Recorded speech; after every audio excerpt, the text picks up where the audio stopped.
Angkat pujian dikatakan di saat badai Amin. bergelora, Amin. ku akan tenang bersamamu Bapa. Di saat badai bergelora, ku akan terbang bersamamu. Bapa kau Raja atas semesta, ku tenang sebab kau Allahku. Di saat badai bergelora,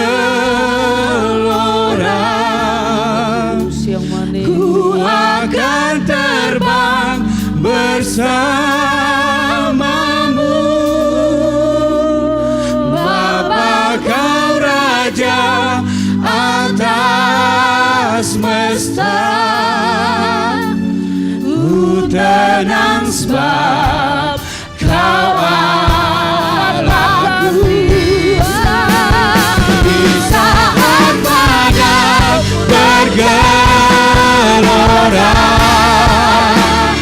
ku akan terbang bersamamu.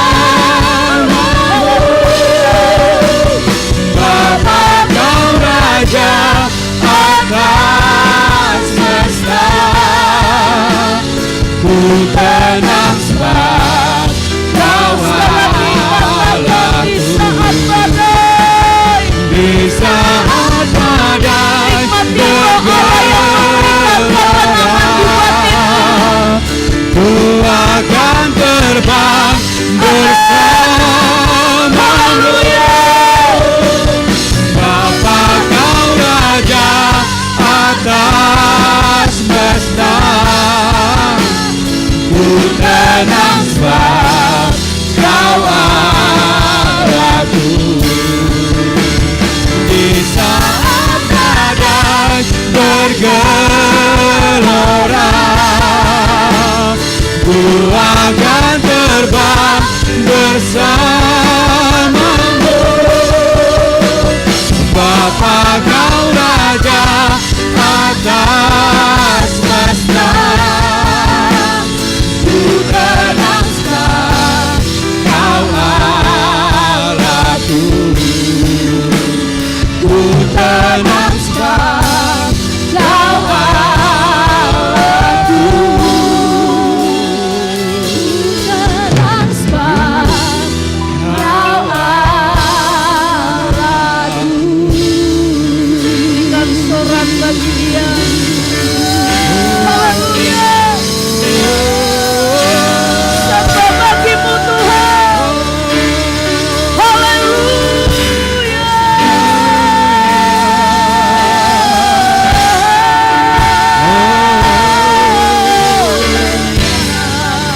Engkaulah sumber kekuatan kami Tuhan.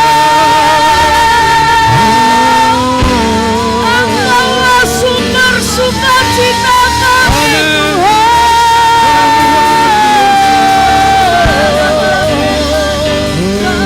Terima kasih Tuhan.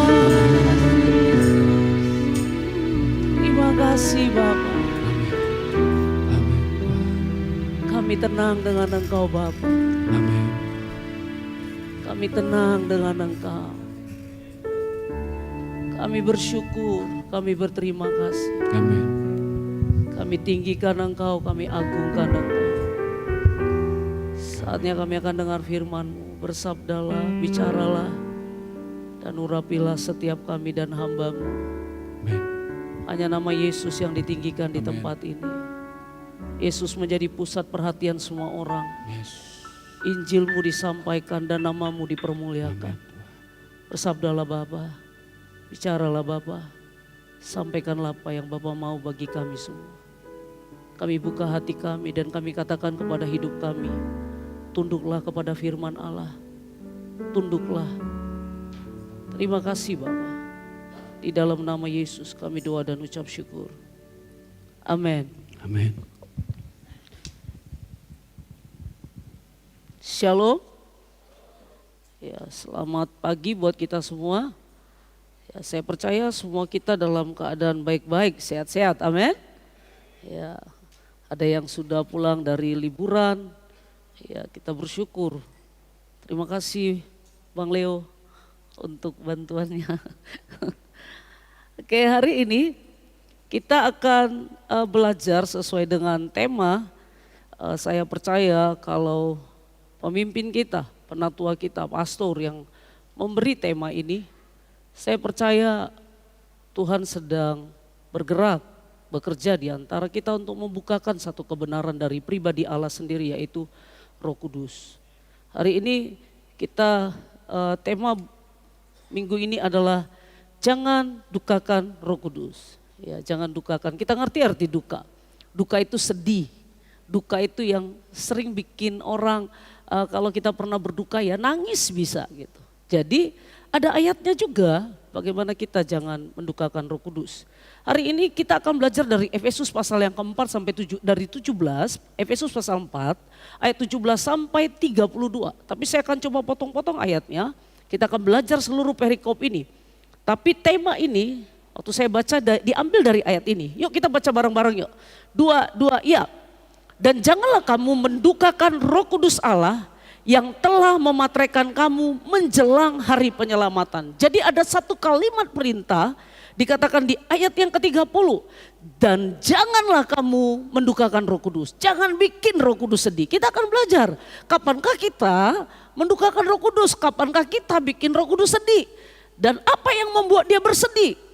Saya mau bilang bahwa pada waktu kita terima Yesus, Roh Kudus itu ada di dalam kita. Dia tinggal di dalam kita, selama-lamanya dia tinggal. Pada waktu kita terima Yesus, tidak ada yang bisa mencabut dia dari roh kita.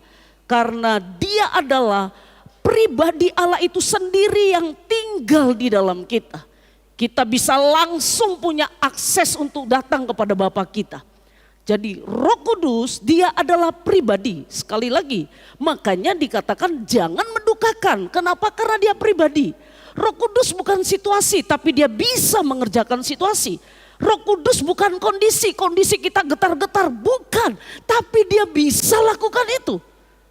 Karena apa? Dia pribadi. Supaya kita mengerti bahwa Roh Kudus itu adalah pribadi Allah itu sendiri. Kalau kita baca dia bisa datang dalam bentuk apapun. Kalau di dalam Kisah Para Rasul pasal yang kedua kalau nggak salah, dia datang bisa seperti angin. Dia tidak bisa kita pegang, tapi dia bisa kita rasakan. Dia bisa mengubah situasi. Kenapa? Karena dia pribadi Allah itu sendiri. Kita bisa ngerti konsep ini ya. 3 bulan sudah kita belajar kalau nggak salah tentang Roh Kudus. Hari ini kita akan belajar tentang jangan mendukakan Roh Kudus yang terdapat di dalam Efesus pasal yang keempat ayat 17 sampai ayat yang ke-32. Kita akan baca secara responsoria ayat yang ke-17 sampai di ayat yang ke-19. Saya baca, nanti semua kita sama-sama supaya semuanya bisa baca-baca bareng. Semua yang tanggal lahirnya genap baca ayat 17. Semua yang tanggal lahirnya ganjil baca ayat genap. Jadi dibalik-balik, bisa ngerti ya? Saya tanggal bukan tahun. Ya, yang tanggal lahirnya genap baca ayat ganjil, yang tanggal lahirnya ganjil baca ayat genap. Oke, kita baca sama-sama. Dua, iya. Sebab itu kukatakan dan kutegaskan ini kepadamu di dalam Tuhan. Jangan hidup lagi sama seperti orang-orang yang tidak mengenal Allah dengan pikirannya yang sia-sia.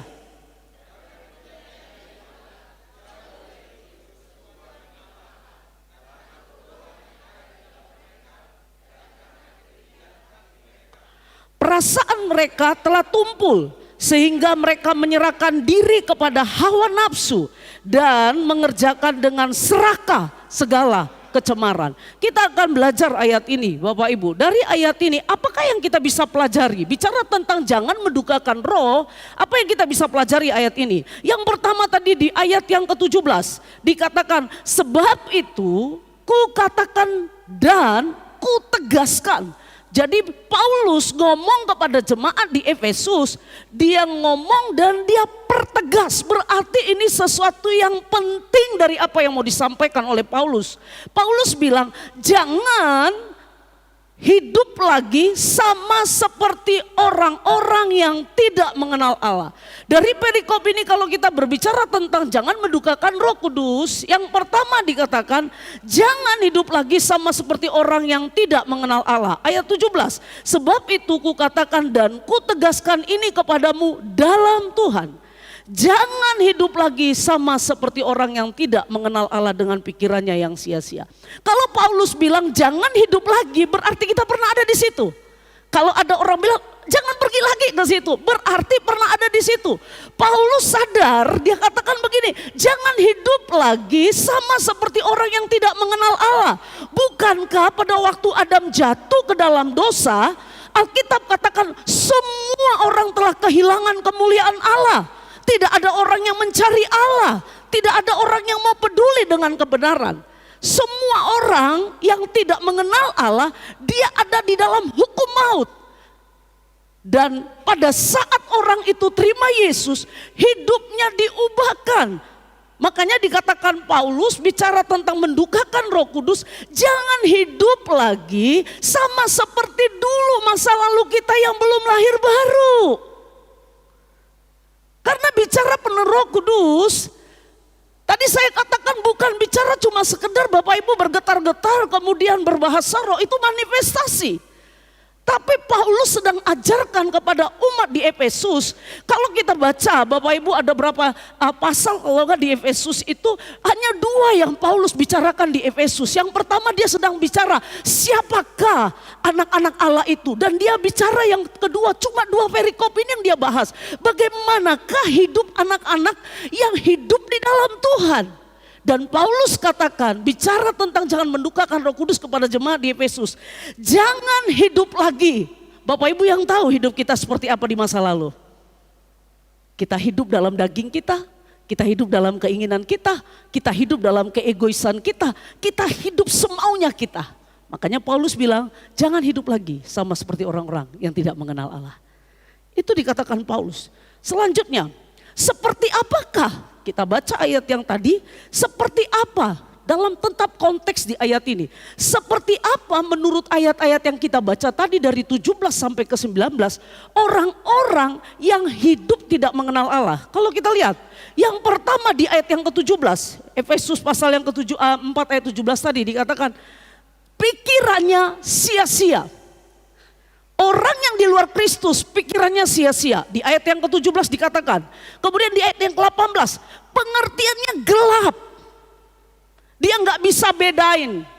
Saking gelapnya dia nggak bisa bedain mana istri tetangga, mana istri dia. Itu gelap. Kenapa dia nggak bisa bedain yang mana benar, yang mana palsu, yang mana merupakan perintah Allah dan yang mana merupakan yang berasal daripada si jahat. Gelap. Dikatakan pengertiannya. Kalau kita baca di ayat 18, ini semua saya ambil dari ayat-ayat itu. Kemudian dikatakan apa? Jauh dari persekutuan dengan Allah. Kalau Bapak Ibu baca di dalam Roma pasal yang ketiga ayat 10 sampai 11, dikatakan tidak ada orang yang mau mencari Allah. Itulah orang yang di luar Kristus.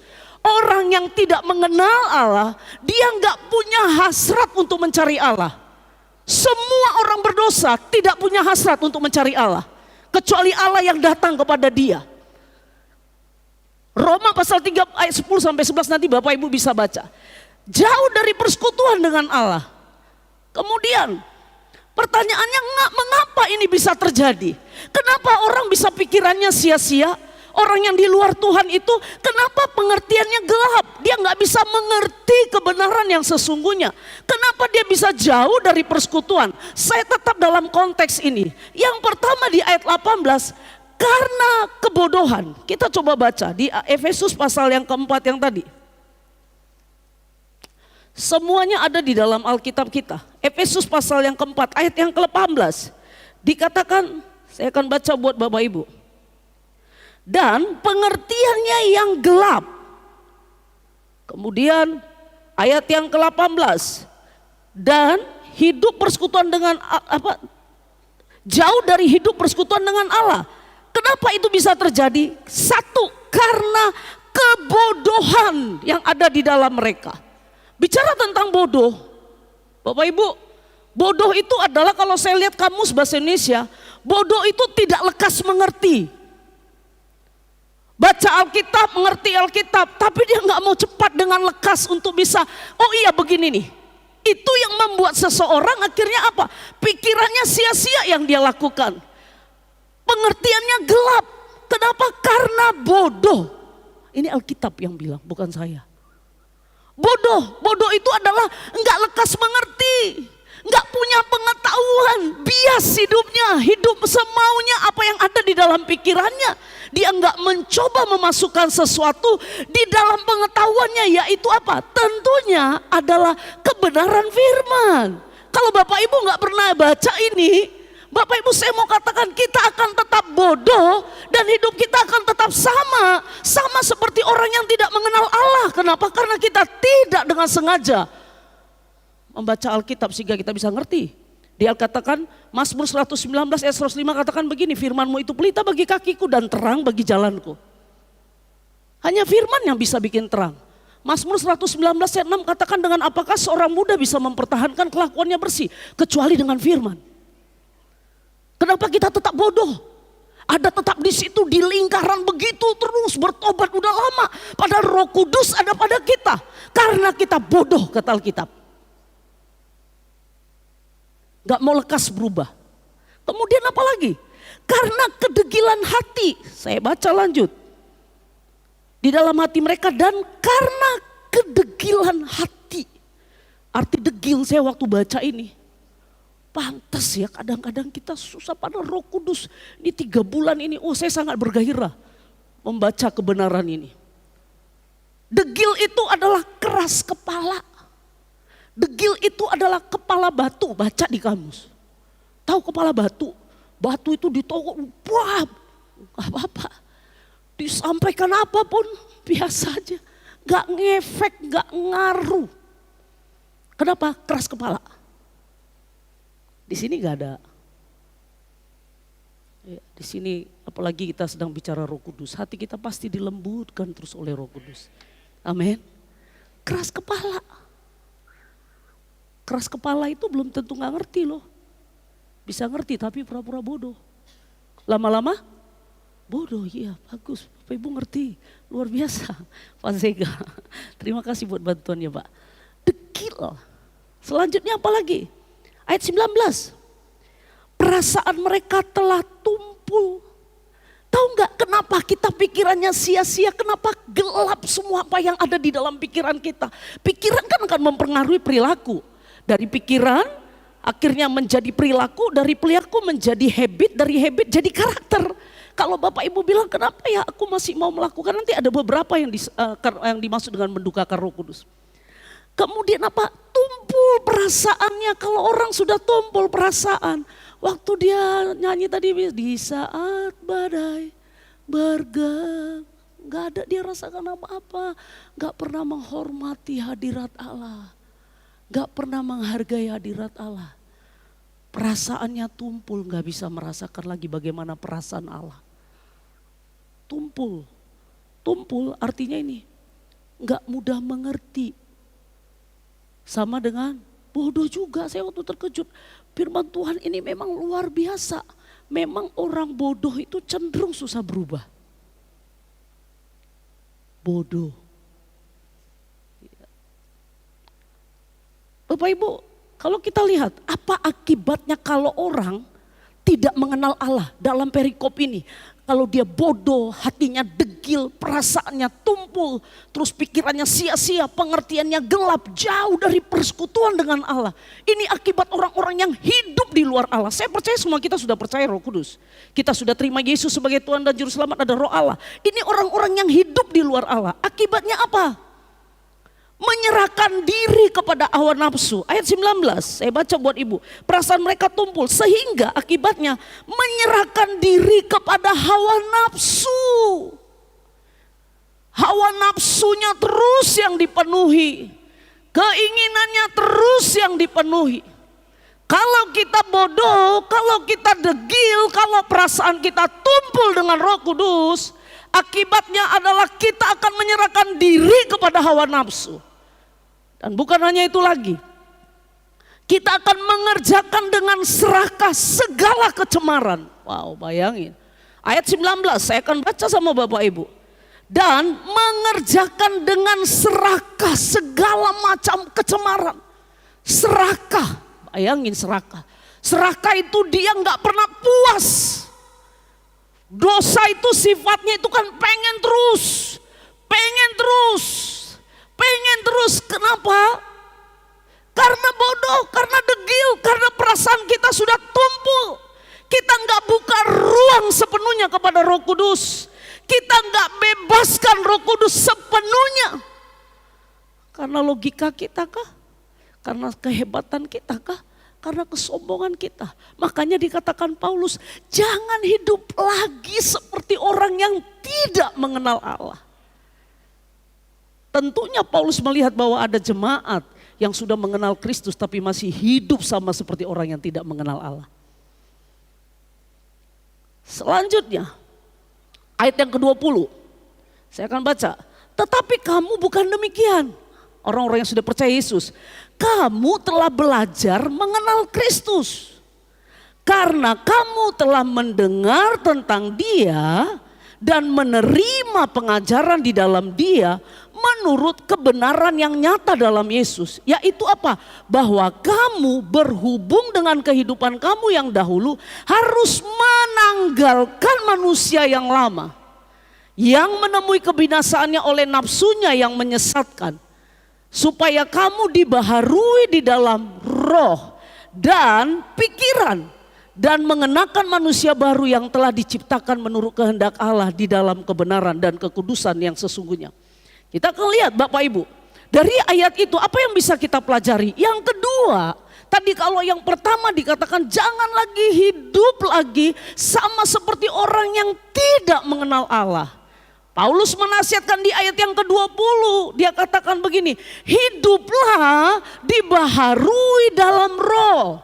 Bukan hanya roh kata Paulus, hiduplah dibaharui oleh pikiranmu. Kemudian apa?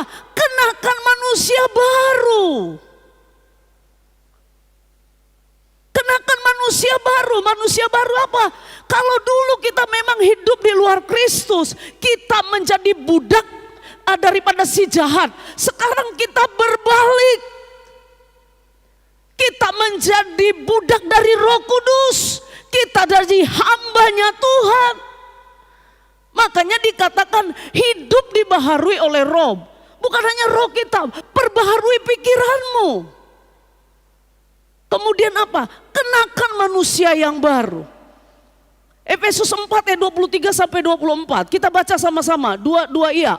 Supaya kamu dibaharui dalam roh dan pikiranmu dan mengenakan manusia baru yang telah diciptakan menurut kehendak Allah di dalam kebenaran dan kekudusan yang sesungguhnya. Kalau kita belajar ayat ini di dalam 2 Korintus 5 ayat 17 dikatakan begini. Jadi siapa yang ada di dalam Kristus, ini orang yang lahir baru, ini tadi yang kalimat ini. Dan kenakan manusia baru. Alkitab bilang begini, jadi siapa yang ada dalam Kristus, ia ciptaan baru. Yang lama yang tadi pikiran bodoh, degil, perasaannya tumpul, pikirannya gelap. Alkitab katakan apa? Jadi siapa yang ada dalam Kristus, itu yang lama. Sekarang yang baru sudah datang. Apakah itu yang baru? Alkitab bilang kenakanlah itu yang baru itu. Apakah itu? Pikiran dan roh kita yang sudah diperbaharui oleh Allah. Hiduplah di dalam apa? Pikiran-pikiran baru. Yang Allah sediakan bagi kita tentunya. Roh kita, pikiran kita. Kemudian apa lagi? Kenakan manusia baru.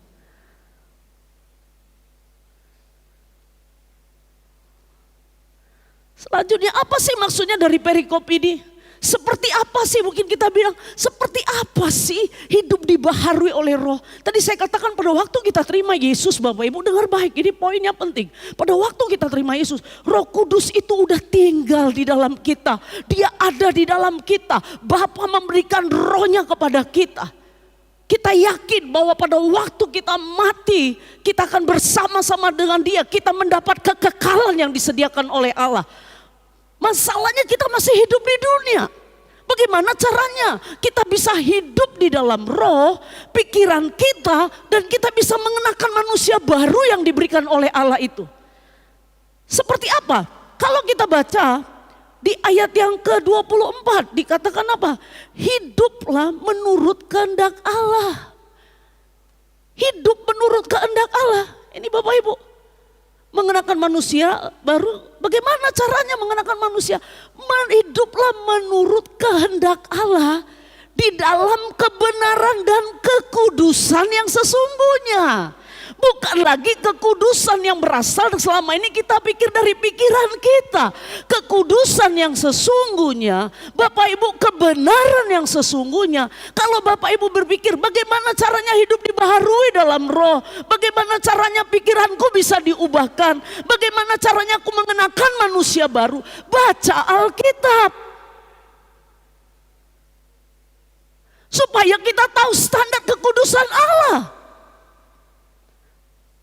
Supaya kita mengerti apa?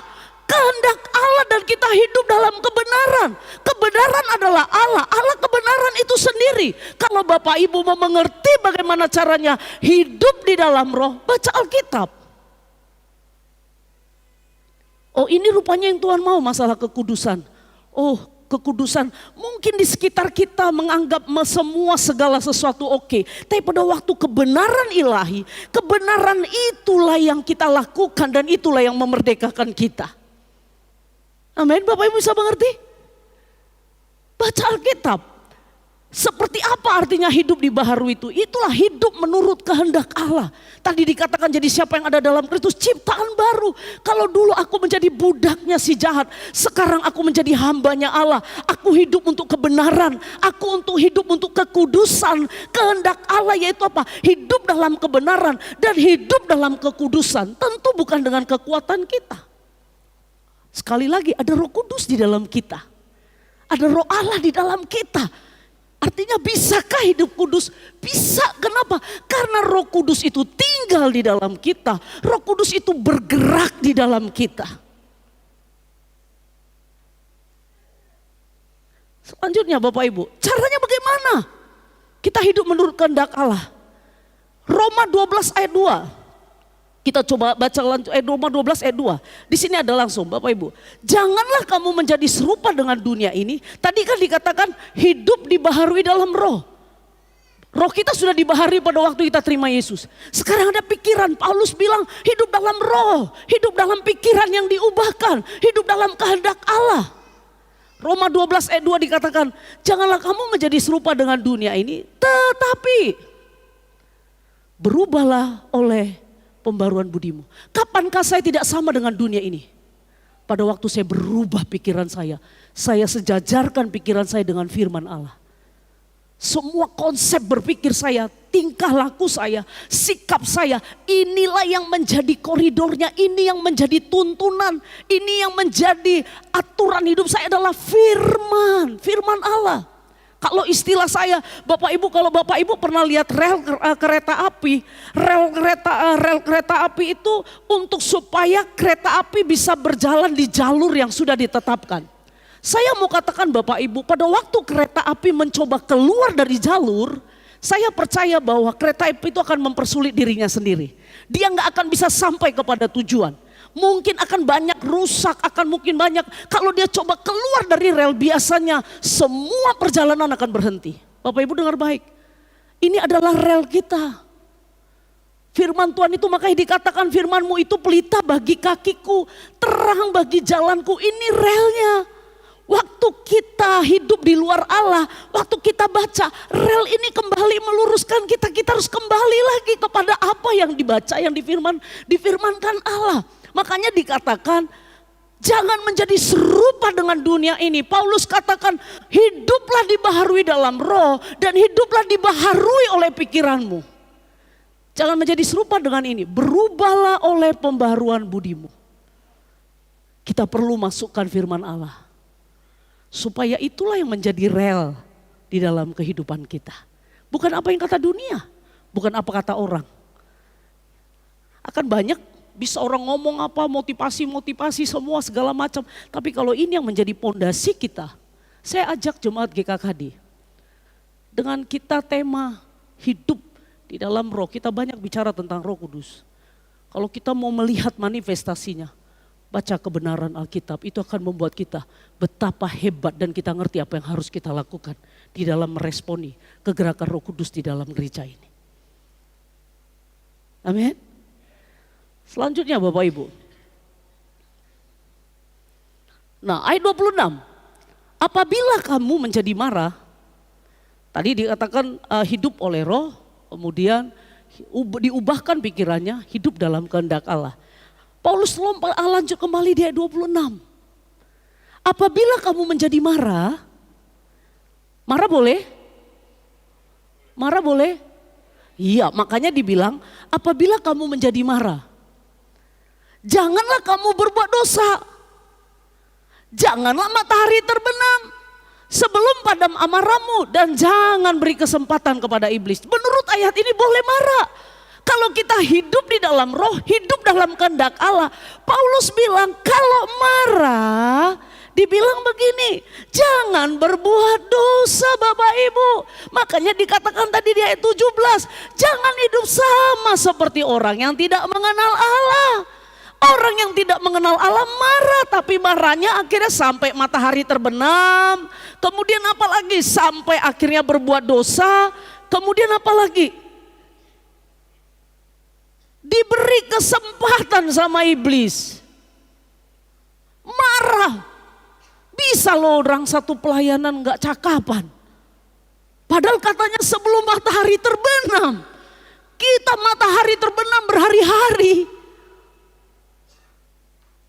Tapi katanya kita penuh Roh Kudus. Paulus bilang, jangan hidup sama seperti yang dulu lagi teman. Terus Paulus bilang, ayo hidup, baharui rohmu, baharui pikiranmu. Hiduplah sekarang dengan kehendak Allah. Kalau engkau pengen supaya jangan mendukakan Roh Kudus. Supaya Roh Kudus gak nangis, gak sedih.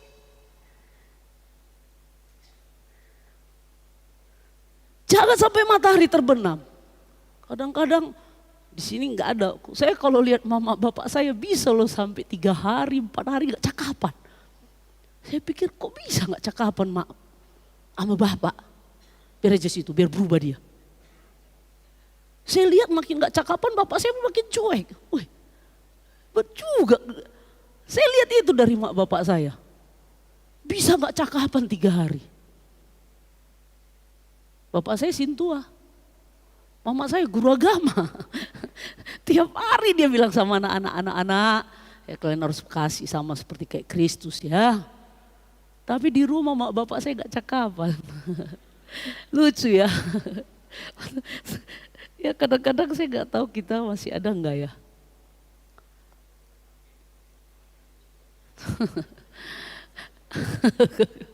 Ayo siapa di sini suami istri masih nggak cakapan?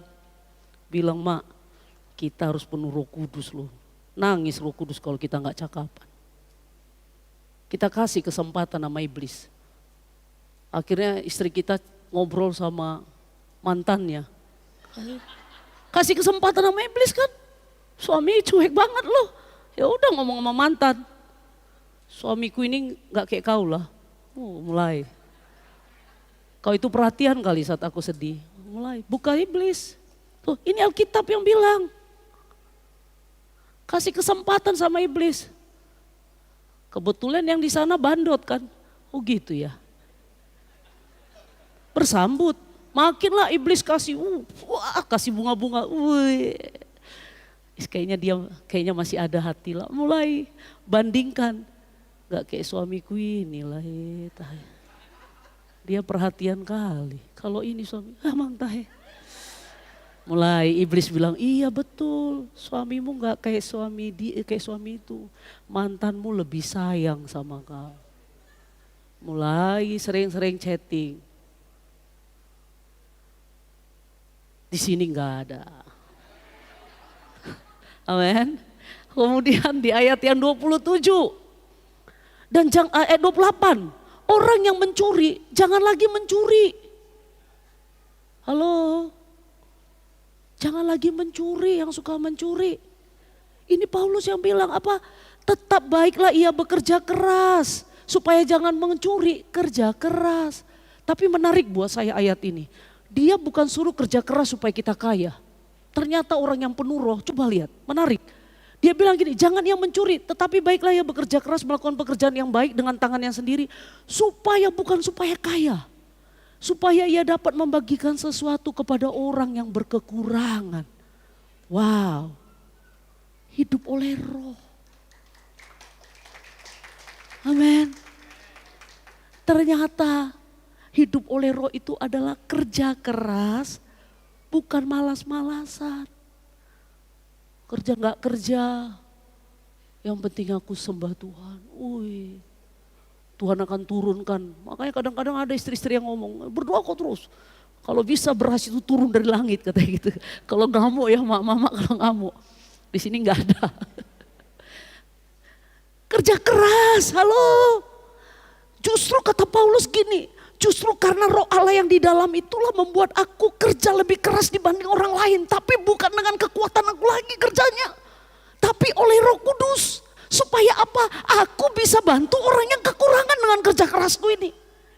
Bukan untuk hidup diriku. Bukan untuk memperkaya diriku. Bukan. Tapi aku bisa membantu orang yang kekurangan. Itulah hidup oleh roh kata Paulus. Selanjutnya. Jangan keluar perkataan kotor. Saya pikir kalau perkataan kotor gak mungkin ya di sini ada. Jangan perkataan kotor keluar dari mulutmu, tapi pakailah perkataan yang baik untuk membangun di mana perlu supaya mereka yang mendengar beroleh kasih karunia. Jadi kata-kata kita yang membangun itu bisa membuat orang merasakan kasih karunia, bukan penghakiman. Saya mau katakan sama kita, kalau kita mengerti kasih karunia, kita gak akan pernah punya mulut untuk menghakimi orang. Saya baca salah satu buku dikatakan gini, semakin seseorang masuk ke dalam kasih karunia, sering mengalami anugerah Allah ketika di dalam hadirat Allah. Biasanya orang itu tidak gampang untuk menghakimi orang lain. Kenapa? Karena dia tahu semua karena kasih karunia. Semua karena kasih karunia. Kita baca di dalam Amsal 6 ayat 9. Ini bicara pemalas. Baca dengan kuat. Yang malas-malas bertobat. Ya, saya harus bilang, jangan bilang penuh roh tapi engkau pemalas. Kita baca dengan kuat. Amsal 6 ayat 9 sampai 11. Dua, iya. Hai pemalas, berapa lama lagi engkau berbaring? Bilakah engkau bangun dari tidurmu? Tidur sebentar lagi, mengantuk sebentar lagi, melipat tangan sebentar lagi untuk tinggal berbaring. Maka datanglah kemiskinan kepadamu seperti seorang penyerbu dan kekurangan seperti orang yang hai pemalas, berapa lama lagi? Duduk sebentar lagi, ngelamun sebentar lagi, melipat tangan sebentar lagi, tidur sebentar lagi, bangun lagi, lipat tangan lagi, tidur lagi. Terus mulai nyalakan Tuhan, kenapa aku miskin? Karena kau malas, kata Roh Kudus. Tidur lebih dari 8 jam, pemalas itu namanya. Orang-orang kalau itu 8 jam tidur udah sehat ya Bu? Orang dewasa segitu ya Bu? Berapa Bu? 6 sampai 8. 6 sampai 8. Itu udah jangan bilang aku kurang tidur kenapa? Itu udah pemalas itu lebih dari 8 jam. Dikatakan coba lihat ini. Pemalas berapa lama engkau baring? Orang malas itu banyakan berbaring. Ada cerita orang Karo. Cerita orang Karo. Di Brastagi, tapi di Brastagi. Jadi dia punya lahan yang luas sekali. Setiap pagi dia datang. Dia mau tanam nanti cabai, bawang merah, bawang putih, bawang pre. Tiap pagi gitu datang. Dia datang pagi, cabai, bawang merah, bawang putih, bawang pre. Lipat tangan lagi, tidur lagi, bangun lagi dia besok pagi lagi. Cabai, bawang putih, bawang pre. Tiap pagi gitu terus. Bangun lagi, datang lagi. Cabai, saya mau tanya Bapak Ibu, cabainya tumbuh? Ciri-ciri orang pemalas lebih banyak menghayal daripada kerjanya. Terus udah menghayal gak ada kerjanya. Coba lihat orang malas, maunya makan enak lagi. Coba lihat, benar, coba lihat orang ciri-ciri pemalas. Gak mau kerja, makan mau enak. Di sini nggak ada.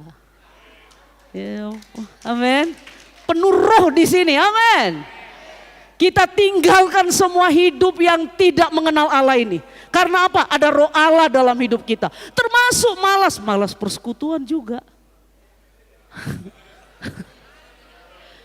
Jangan pikir malas persekutuan. Kenapa? Tumagon mamudum kalau tidur aku, aduh. Hai pemalas, berapa lama lagi? Tidur sebentar lagi, lipat tangan sebentar lagi. Kalau susah, sudahlah. Jangan malas, amin. Amin, kita mau hidup. Kita lanjut. Ayat 30. Dan janganlah kamu mendukakan Roh Kudus. Nah, kita akan masuk ke tema ini dikatakan lebih detail. Janganlah kamu mendukakan Roh Kudus Allah yang telah mematraikan kamu pada waktu kita terima Yesus. Roh Kudus mematraikan kita. Ini anakku, ini ahli warisku. Wah, kalau stempel kurang kuat juga, stempel bisa dikoyak. Pokoknya Allah bilang ini matrai, dia matraikan. Ini anakku, tidak ada yang bisa mengganggu gugat anakku. Rohku sudah ada padanya, rohku tinggal di dalam dia, rohku bergerak di dalam dia. Dimatraikan oleh Roh Kudus. Dan dikatakan apa? Segala kepahitan, segala kegeraman, kemarahan, pertikaian, dan fitnah. Fitnah itu lebih kejam dari fitness. Hendaklah dibuang. Apa? Bapak Ibu tahu definisi dibuang? Ini boleh ya? Enggak lagi kan, enggak dipakai. Dibuang itu, ini saya pegang nih. Semua fitnah. Dikatakan semua kepahitan, semua kegeraman, semua marah, buang. Karena apa? Kita sudah dimatraikan oleh Roh Kudus.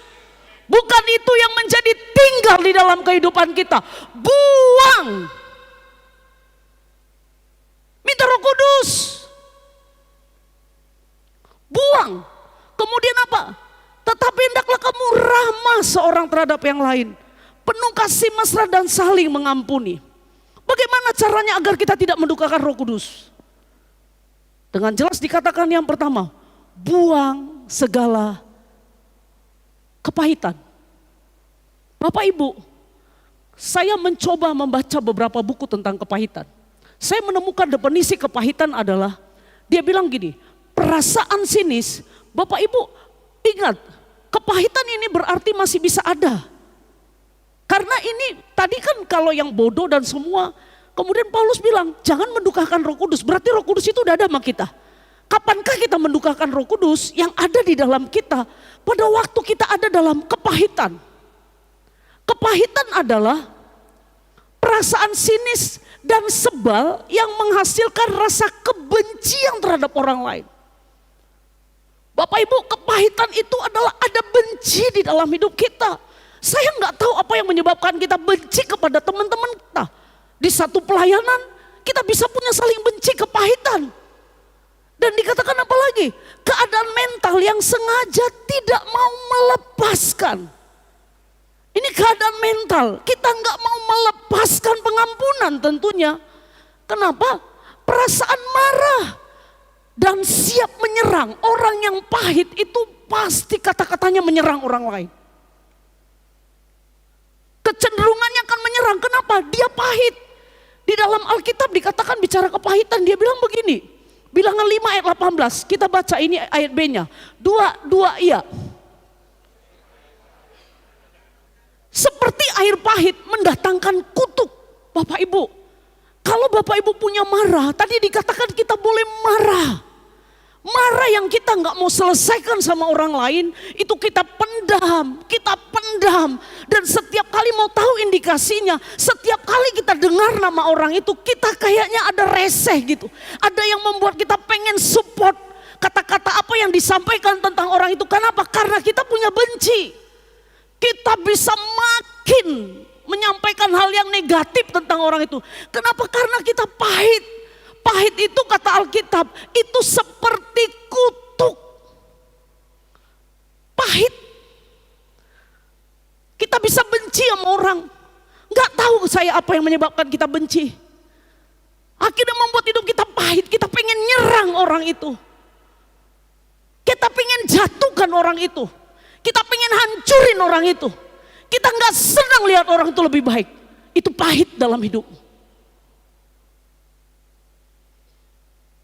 Saya nggak tahu Bapak Ibu pahit sama siapa. Orang bisa pahit dengan siapa saja. Tapi hari ini saya mau katakan, buka hatimu untuk Roh Kudus. Buka hatimu. Lepaskan semua.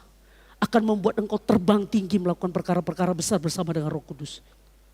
Kepahitan. Kemudian apa lagi? Sedikit lagi Bapak Ibu. Kegeraman. Geram itu adalah marah sekali. Marahnya luar biasa. Apalagi kemarahan. Hampir sama ini. Amsal 29 ayat 22 kita baca sama-sama. Dua iya. Si pemarah menimbulkan pertengkaran. Dan orang yang lekas gusar banyak pelanggarannya. Si pemarah itu sering buat pertengkaran. Orang yang lekas gusar itu banyak pelanggarannya. Gusar gak tenang. Tadi lagu tadi, di saat badai orang yang mengerti hidup dalam Roh Kudus. Badai bisa membuat dia tenang. Bukan karena situasi berubah. Tapi karena Roh Kudus yang mengubahkan dia. Memandang apa yang sedang terjadi, dia sudah berbeda. Itu yang membuat dia tenang. Lagu tadi waktu saya duduk. Ya, di saat badai bergelora. Mampukah kita merasakan ketenangan? Itulah Roh Kudus. Itulah Roh Kudus. Kemudian apa lagi? Pertikaian. Kita baca sama-sama ayat ini yuk. Apabila saudaramu berbuat dosa, tegurlah dia di bawah 4 mata. Jika ia mendengarkan nasihatmu, engkau telah mendapatnya kembali. Jika ia tidak mendengarkan engkau, bawalah seorang atau 2 orang lagi. Supaya atas keterangan 2 atau 3 orang saksi, perkara ini tidak disangsikan. Jika ia tidak mau mendengarkan mereka, sampaikanlah soal ini kepada jemaat. Dan jika ia tidak mau juga mendengarkan jemaat, pandanglah dia sebagai seorang yang tidak mengenal Allah. Simpel sekali. Tuhan ajarkan kita bagaimana caranya menyelesaikan konflik. Bagaimana caranya menyelesaikan pertikaian. Alkitab ini keren banget kalau kita baca. Ini caranya, tadi dikatakan buang pertikaian. Bagaimana cara buang pertikaian? Caranya kalau kita punya selisih satu dengan yang lain. Kita ini masih manusia, kita bisa bergesekan. Walaupun kita penuh roh, saya mau katakan kalau daging saya ini dicubit sakit. Sakit, saya bisa nangis. Saya bisa terluka masih. Tapi saya nggak mau izinkan itu. Saya pengen Roh Kudus yang lebih dominan. Pertikaian itu bagaimana cara menyelesaikannya? Tegur dia dengan 4 mata. 4 mata nggak mau berubah. Panggil 2 atau 1 orang saksi. Nggak berubah lagi. Kasih sampai ke nama jemaat. Kalau nggak berubah lagi, anggap aja dia nggak mengenal Allah. Itu cara menyelesaikan konflik. Bukan digosipi dulu kemana-mana. Yang bersangkutan, wah sudah babak belur, kemana-mana orang udah tahu semua kelakuannya. Ini kita hidup roh. Singkirkan pertikaian, kata Paulus melalui firman Allah hari ini. Bagaimana caranya tidak mendukakan roh? Buang pertikaian, bagaimana caranya menyelesaikan pertikaian? Kita bisa pertikaian, tetapi saya mau katakan, ayo kalau bertikai selesaikan 4 mata. Izinkan Roh Kudus hadir di tengah-tengah pembicaraan kita. Enggak berubah juga panggil 2 orang saksi. Enggak berubah juga kasih ke jemaat. Enggak berubah juga anggap dia enggak mengenal Allah. Selesai. Kita ubah. Kita bilang dulu sama semua jemaat. Terluka dia baru, sibuk semua ngurusi orang yang keluka terus kerjaan. Padahal banyak kerjaan yang mau kita lakukan. Sekali lagi saya mau katakan bagaimana cara kita supaya tidak mendukakan Roh Kudus. Buang itu semua. Lepaskan itu semua dari hidup kita. Kita bebas dari situ. Kita mau kerjakan visi yang Tuhan taruh atas gereja ini. Ini masih banyak yang mau kita kerjakan, bukan sekedar pertikaian lah, bukan sekedar aduh ini kita penuh dengan kepahitan lah. Lepaskan itu semua. Kita mau terbang tinggi bersama dengan Roh Allah. Kita mau melakukan perbuatan-perbuatan ajaib bersama dengan Roh Allah. Lepaskan semua. Jangan sampai kita kayak bangsa Israel, muter, mati di gurun pasir. Iblisnya senang. Hari ini saya mau ajak kita semua. Jemaat GKKD, mari kita hidup dengan roh. Semua yang mendukakan roh, tinggalkan semua. Lepaskan. Sama-sama kita datang sama Tuhan. Dan yang terakhir, ini katanya fitnah. Yang terakhir, Roma 6 ayat 18. Kamu telah dimerdekakan dari dosa dan menjadi hamba kebenaran. Aku mengatakan hal ini secara manusia karena kelemahan kamu. Sebab sama seperti kamu telah menyerahkan anggota tubuhmu menjadi hamba kecemaran, kedurhakaan. Membawa kamu kepada kedurhakaan, demikian juga kamu. Sekarang harus menyerahkan anggota tubuhmu menjadi hamba kebenaran. Sekarang kepahitan buang. Sekarang jadi hamba kebenaran. Cukup jadi hamba kecemaran. Cukup iblis mencemari kehidupan kita. Cukup kita hentikan semua. Dengan roh Allah kita bilang kami mau hidup dalam kebenaran. Kami mau bareng-bareng kerjakan visi ini. Wow, keren. Kita akan melakukan perkara-perkara besar. Selanjutnya, hiduplah seorang dengan yang lain.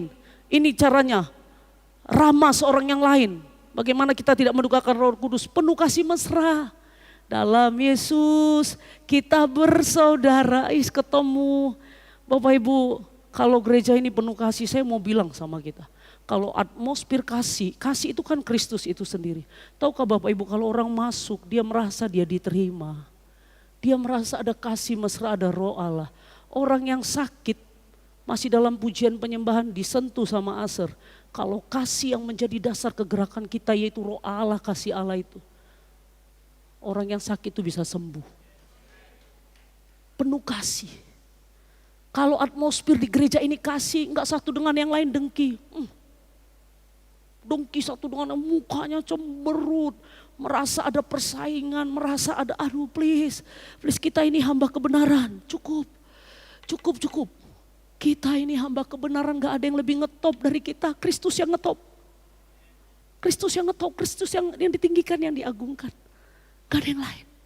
Amin. Amin. Saling mengasihi, mengampuni. Seperti kasih Kristus. Saya tutup dengan ini Bapak Ibu. Ini ayat yang terakhir. Dibilang ramah, penuh kasih mesra, mengampuni, kualitasnya kata Paulus di ayat 32. Sama seperti kasih Kristus. Saya gak bayangin.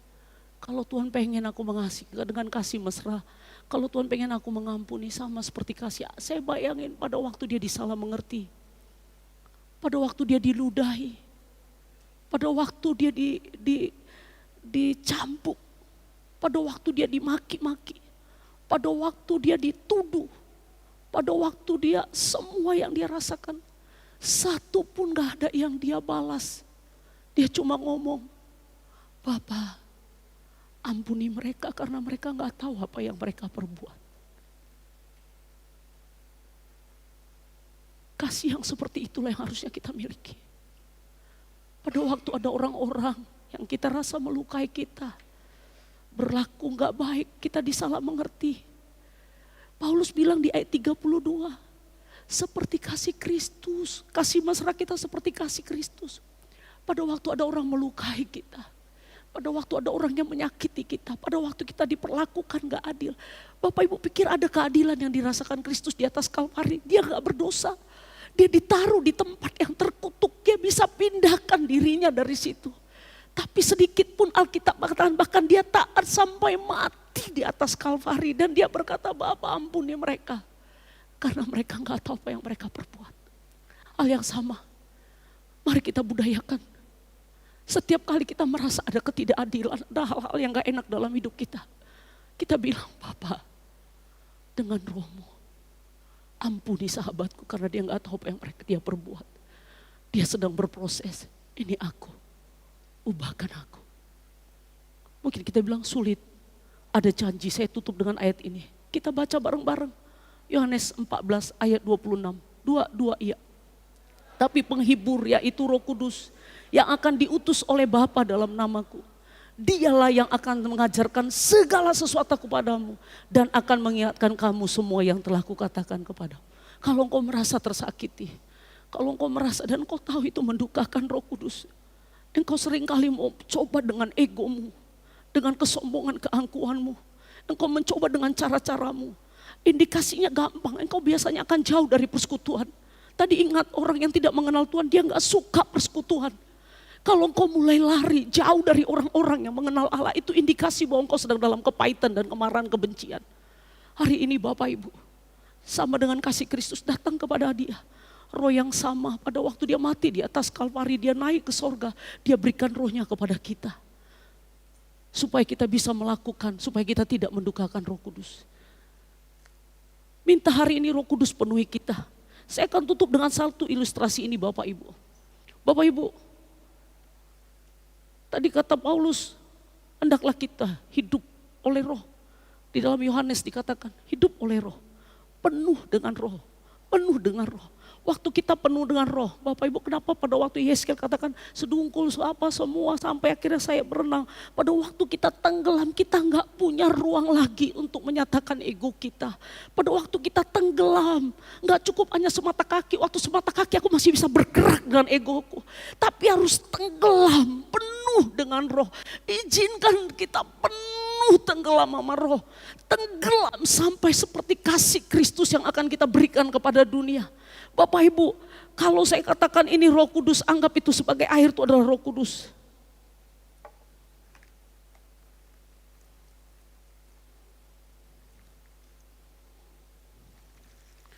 Oke Bapak Ibu, ini anggap hidup kita. Pada waktu hidup kita, mungkin kita bilang masih setengah-setengah begini. Ini belum penuh. Belum penuh. Kalau engkau masih dengki, benci, kepahitan, Roh Kudus ada di sini. Dia datang untuk menyembuhkan engkau. Sampai dia rela berikan anaknya yang tunggal, mati. Selesaikan hari ini. Engkau harus penuh. Penuh sampai sekitar orangmu bisa merasakan. Penuh. Biarkan engkau tenggelam, penuh. Supaya dia bisa mengajarkan segala sesuatu. Jangan biarkan kosong. Jangan biarkan iblis yang menguasai kehidupanmu. Kalau ada kedengkian, kepahitan, marah, minta Roh Kudus, penuhi, penuhi, penuhi sehingga engkau gak punya hak lagi sama hidupmu. Kalau engkau penuh, Roh Kudus yang akan mengatur semua kehidupanmu. Roh Kudus yang akan menangani semua dalam hidupmu. Datang kepada Dia. Mari kita sembah Dia. Minta Roh Kudus terus memenuhi kita, berkuasa, berdaulat atas hidup kita. Saya nggak tahu situasi hati kita seperti apa Bapak Ibu.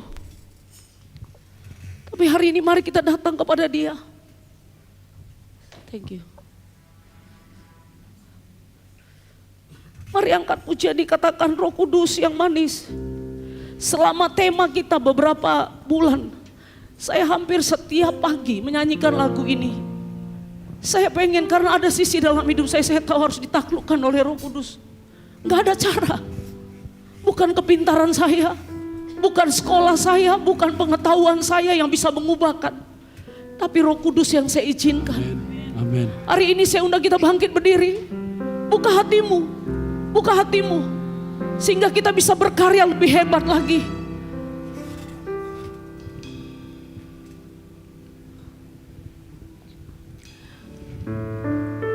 Buka selebarnya,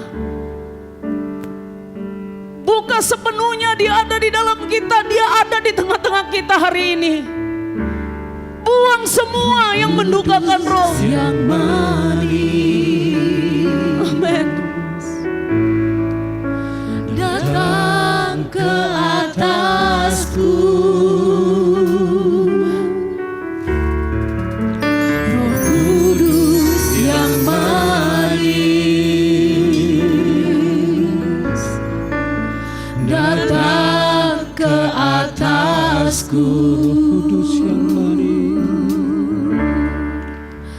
Roh Kudus yang manis, Buka hatimu buat Dia bekerja. datang ke atasku.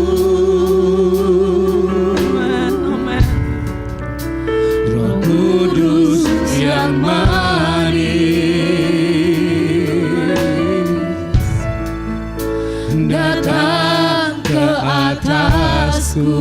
Datang penuhi, datang penuhiku.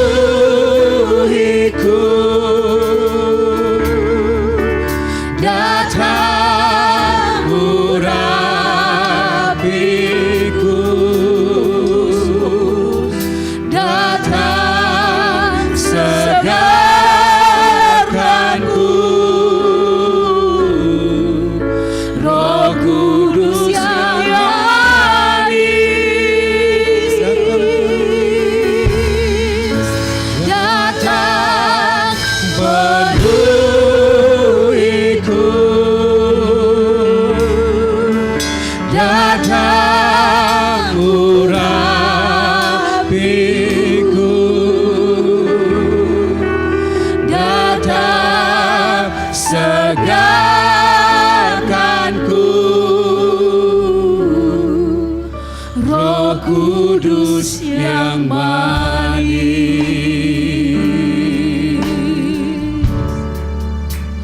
Roh Kudus yang manis. Buka hatimu, buka hatimu. Jangan batasi dia dengan pikiranmu. Datang ke atas. Jangan batasi dia dengan semua keadaan perasaanmu. Jangan biarkan perasaanmu tumbuh. Nikmati dia, dia ada di sini. Buka selebarnya buat dia. Datang ke atas, Roh Kudus yang manis, Roh Kudus yang manis, datang ke atasku. Roh Kudus yang manis, datang ke atas, datang urapi, datang memenuhiku,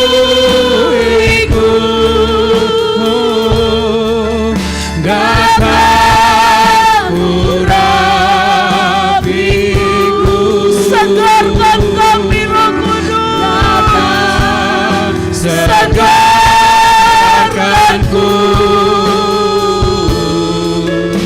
Roh Kudus yang manis,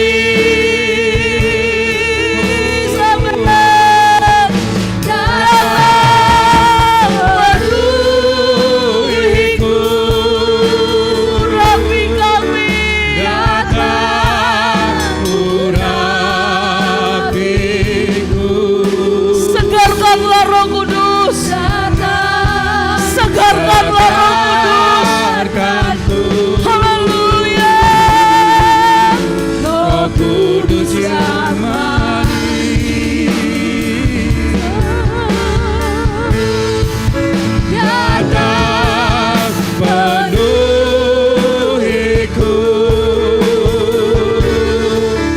datang urapiku,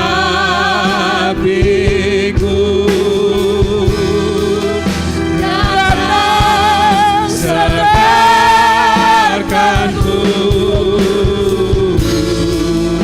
Roh Kudus yang manis,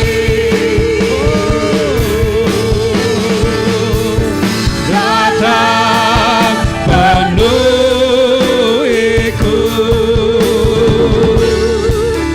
datang urapiku, datang segarkanku.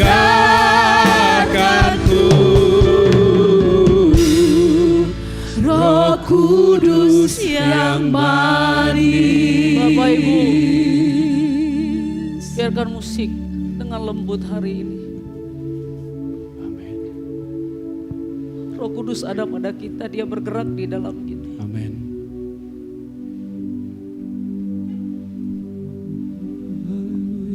Kalau ada di tempat ini, Bapak Ibu merasa bahwa engkau mendukakan Roh Kudus. Ada kepahitan, ada marah, fitnah, ada geram di dalam hatimu. Dan engkau mulai dikendalikan dengan itu.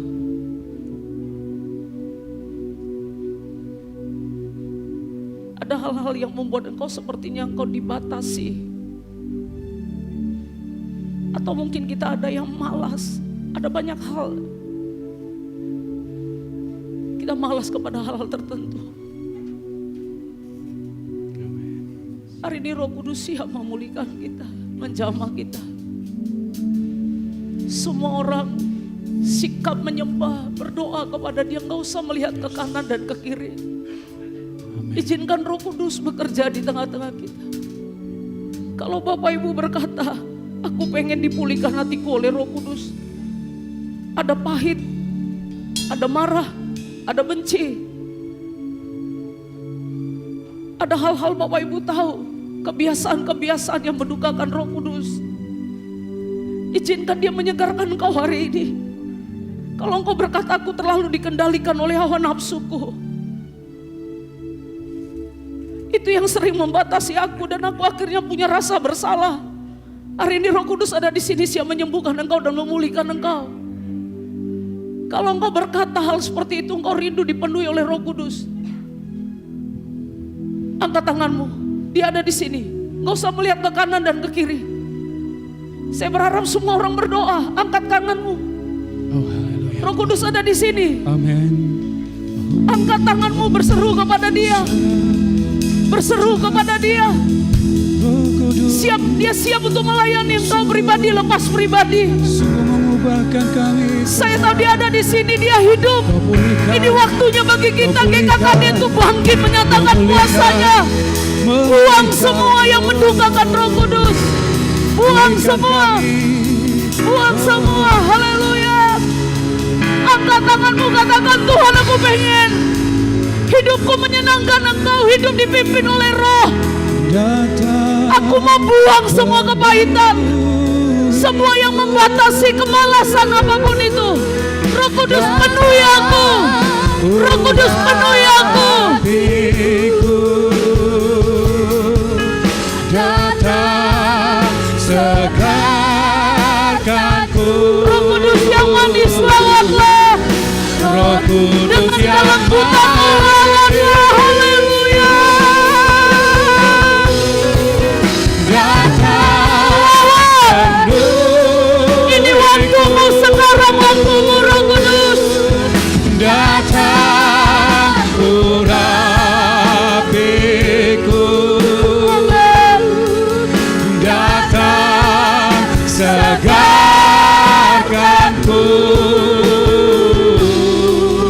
Roh Kudus yang manis. Sembah Dia. Yang mengangkat tangan, angkat tanganmu. Bilang sama Tuhan, ini aku Tuhan. Penuhi aku. Penuhi aku. Penuhi aku dengan kelembutanmu. Urapiku. Datang segarkanku. Roh Kudus yang manis. Datang penuhiku. Haleluya. Datang urapiku. Datang segarkanku. Izinkan Dia menjamah hatimu sepenuhnya. Haleluya. Mengalirlah Tuhan. Mengalir, penuhi tempat ini. Penuhi. Datang urapiku. Datang segarkanku. Roh Kudus yang manis. Bapak berdoa Tuhan buat semua yang mengangkat tangan. Bapak Ibu rasakan kelembutan Roh Kudus menjamah kita, memulihkan kita. Buka hatimu. Buka. Nyatakan kepada Dia apa yang rindu engkau diubahkan. Haleluya. Haleluya. Jamah Tuhan, jamah Roh Kudus. Roh Kudus yang lembut. Roh Kudus yang lembut. Haleluya, haleluya. Jamahlah Tuhan. Haleluya, haleluya. Roh Kudus yang Haleluya. Haleluya. Jamah Tuhan. pulihkan kami, Haleluya. pulihkan Haleluya. kami rindu, Haleluya. kuasa-Mu ada Haleluya. memulihkan setiap kami. Roh Kudus yang manis. Roh Kudus yang manis. Haleluya.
gerejamu bangkit. Kasihi kami. Ini saatnya gerejamu bangkit.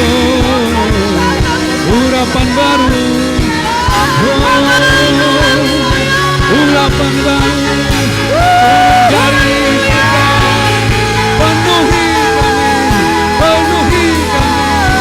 Penuhi kami.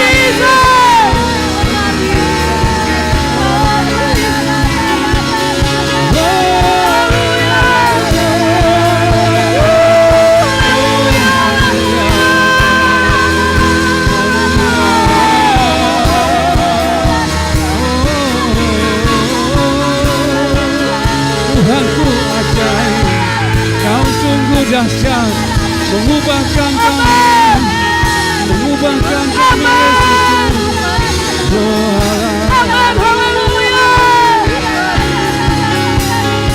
Lebih lagi, lebih lagi,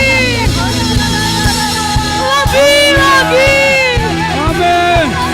Tenggelamkan sampai Kristus yang nampak. Kau sungguh indah, Roh Allah, Kau sungguh indah. Shalom. Yes, God.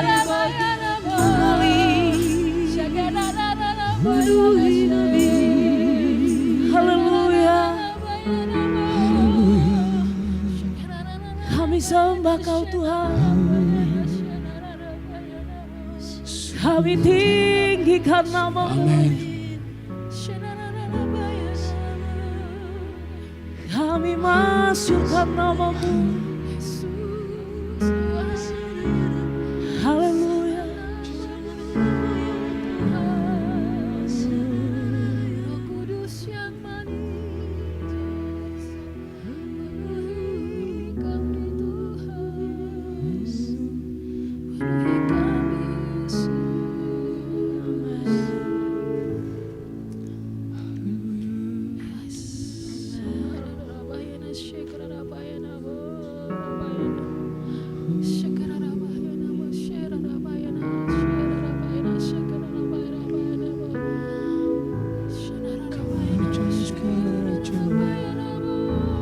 Kaulah Tuhan, segala Tuhan, Kaulah Tuhan kami yang berkuasa, yang memulihkan hidup kami.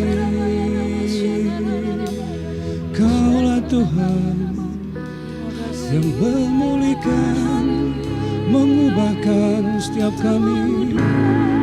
Terima kasih Roh Kudus, Kau sungguh manis, Kau sungguh manis, Kau sanggup memulihkan, Kau sanggup mengubahkan, Kau sanggup Tuhan. Sungguh manis Kau Roh Kudus, sungguh indah bersamamu. Terima kasih Roh Kudus. Oh, nyatakan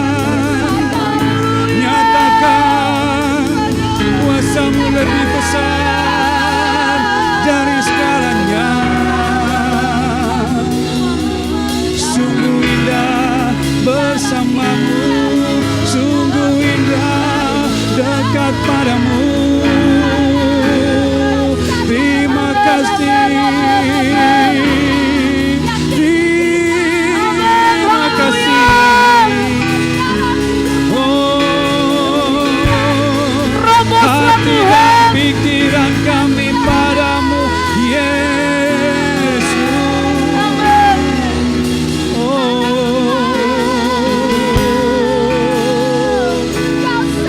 Jamalah, sentuhlah, datang penuhiku,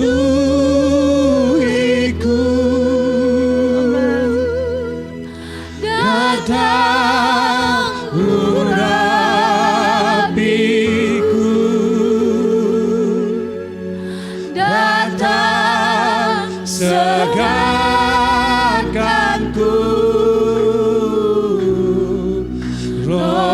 Kudus yang manis,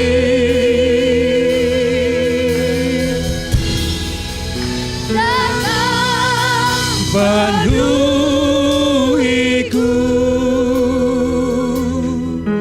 datang urapiku,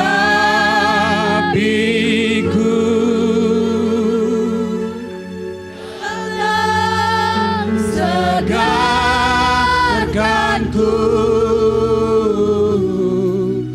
Roh Kudus yang maha